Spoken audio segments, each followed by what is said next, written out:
Hello, I'm Olive Jones, presenting with Aaron, Emma, Erwin, and Julian. We worked on the Amusement Ride vehicle capture device in collaboration with Whitewater West. Whitewater West is located in Richmond. They design and manufacture water slides, water parks, and water rides. Water rides are such as one that you can see here on the right of the video. The design we are creating will be focused on water rides such as these.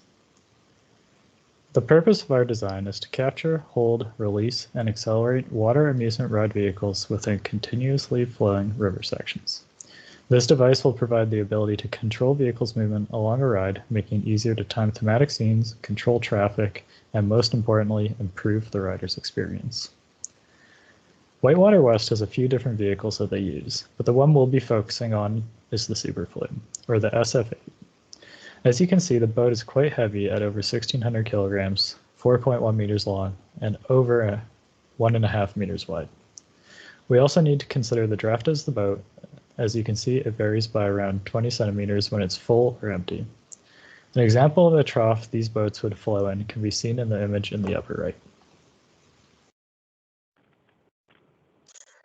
Based on conversations with our clients, we were able to create the requirements and specifications used for our design. The requirements and specifications that we created are as follows. The device captures and holds approaching vehicles from within the trough. The device prevents water from building up behind the vehicle. The device remains operational through the impact of a subsequent vehicle colliding with the vehicle being held. The device keeps the vehicle stable upon and during capture. And finally, the device is to comply with applicable amusement ride standards. The project scope and assumptions used for the design are as follows. First, the control system for the device would be treated as a black box that would be handled by Whitewater West. The design could incorporate a custom trough design as needed. The design would be based on the standard trough geometry of the Super Flume ride. The device would have access to pneumatics using shot pressures between 130 and 200 psi. The water bypass needs to be considered in design. And finally, the design is to be based on the SF8 boat. The scalability to Whitewater West's other boats needs to be considered. These are images of our final SolidWorks model. Our device decelerates the fully loaded SF8 vehicle in 2 meters and then reaccelerates it back up to the speed of water. Both views show how the cylinders and the base of the conveyor pivot are mounted to the trough. Our client indicated that they have a preference for a stationary drive shaft so the motor can be located in a dry environment. Here's a video of our device.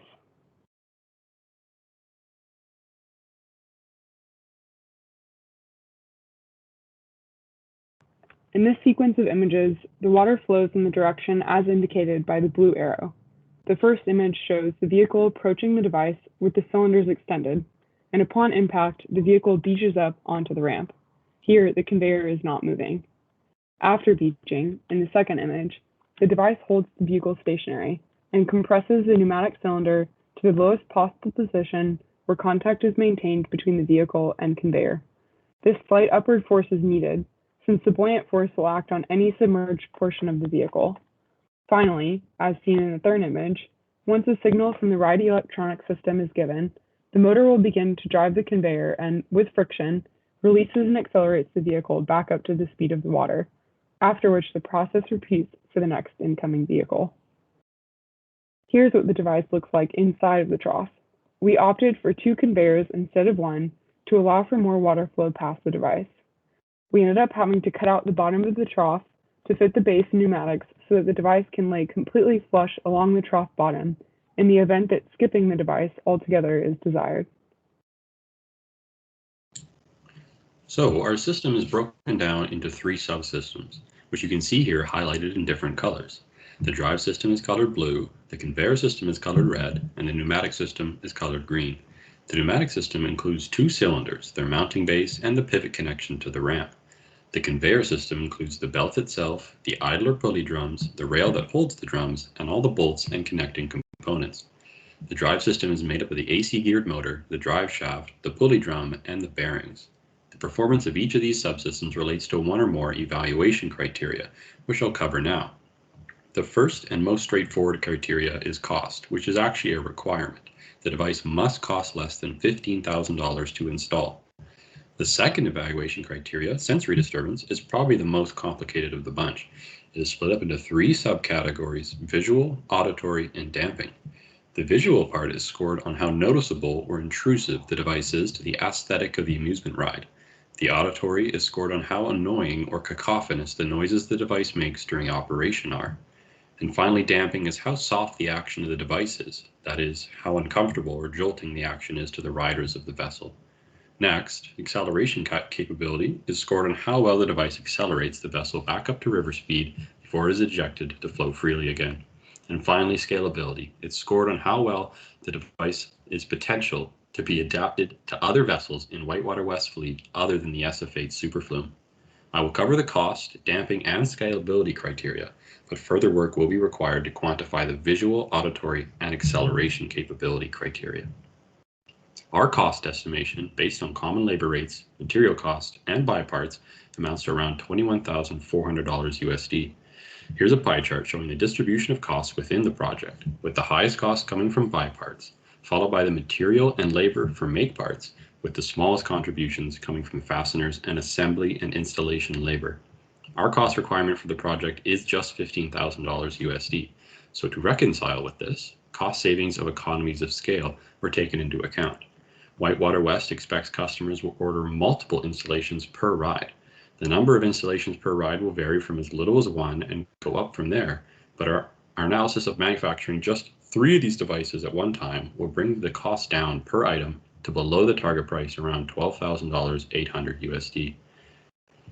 Next, I'll show you a simulation video. Scoring the sensory disturbance and scalability evaluation criteria was done through software simulation. A custom simulation software was written for this project by the team, which allowed us to digitally test different boat and ramp setups. We developed 3 tests to validate the safety of critical parts in the device, as shown on the slides. The first one is for the driving shaft connecting the motor to driving pulley drums of the conveyors, and the second one is on the bearings that hold the shaft in place. The third analysis was conducted on the lift sizing calculation, and its purpose is to ensure that the pneumatic cylinders can support the load of another vehicle's impact. In this video, we will focus on the FEA done on the bearings.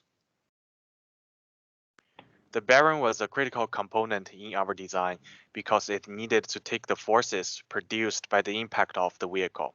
The figure on the left shows the results of the FEA analysis conducted on the bearings, and the right image shows how the bearing connects to the conveyor rail and the drive shaft. This analysis proved that the bearings are able to take the load, and the conveyor's function won't be compromised upon impact with the vehicle.